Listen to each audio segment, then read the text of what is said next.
The sun rose over the Aegean Sea. The sky was a brilliant canvas of orange and pink. A gentle breeze whispered through the white houses of the Greek village, nestled on the cliffs above the turquoise water. Down by the harbor, a lone figure cast his net into the shimmering waves. This was Nikos, a kind but weary fisherman. Nikos lived a simple life. He had known hardship and struggle. Each day was a battle against the unpredictable sea. He yearned for a life free from worry, a life of comfort and ease. Often as he mended his nets beneath the warm Mediterranean sun, he would dream of a life less ordinary. Nikos longed for a life of plenty. He dreamed of a day when he wouldn't have to worry about the next catch. He wished for a life where he could finally rest. A life where he could enjoy the simple pleasures that seemed so far out of reach. One day, Nikos felt a strange tug on his line. He struggled to reel in his catch. His old heart pounded with anticipation. As the line finally went slack, Nikos gasped. It was not a fish he had hooked, but a creature unlike any he had ever seen. It shimmered with an otherworldly light. It spoke to him in a voice as smooth as the sea itself. "Release me, kind fisherman," the creature pleaded, "and I shall grant you 3 wishes." Nikos was taken aback. He had heard tales of magical fish, but had always dismissed them as mere legends.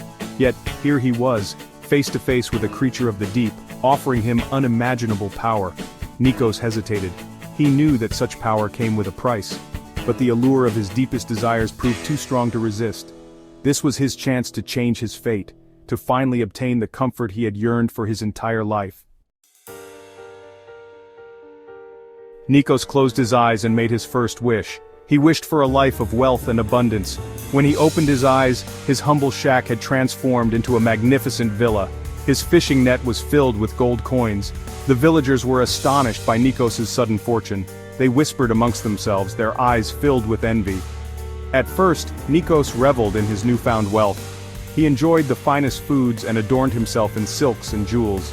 He built himself a grand mansion overlooking the village, but as time passed, a strange emptiness began to creep into his heart.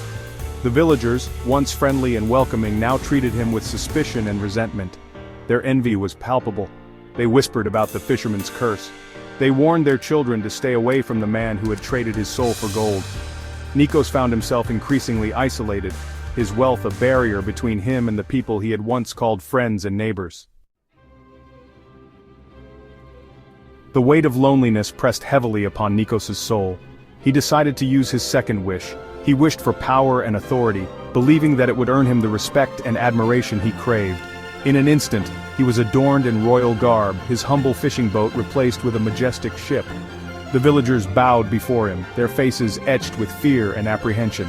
Nikos relished in his newfound power, commanding the villagers to do his bidding. He built himself a mighty fortress, separating himself further from the people he once lived among. His every whim was a command.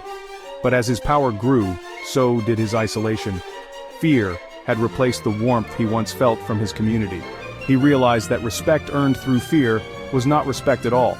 It was a hollow victory. It brought him no joy, no true connection. Desperation gnawed at Nikos. He had riches beyond measure and power that commanded obedience, yet he had never felt so utterly alone. He clung to the hope that his final wish could somehow undo the damage he had wrought. In a moment of despair, he wished for ultimate wealth and power, believing that it would finally bring him the happiness he craved. The sea churned violently as a terrifying storm engulfed the village. When the tempest finally subsided, Nikos found himself standing amidst the ruins of his former life. The village was gone. He was surrounded by mountains of gold and jewels, but they brought him no comfort.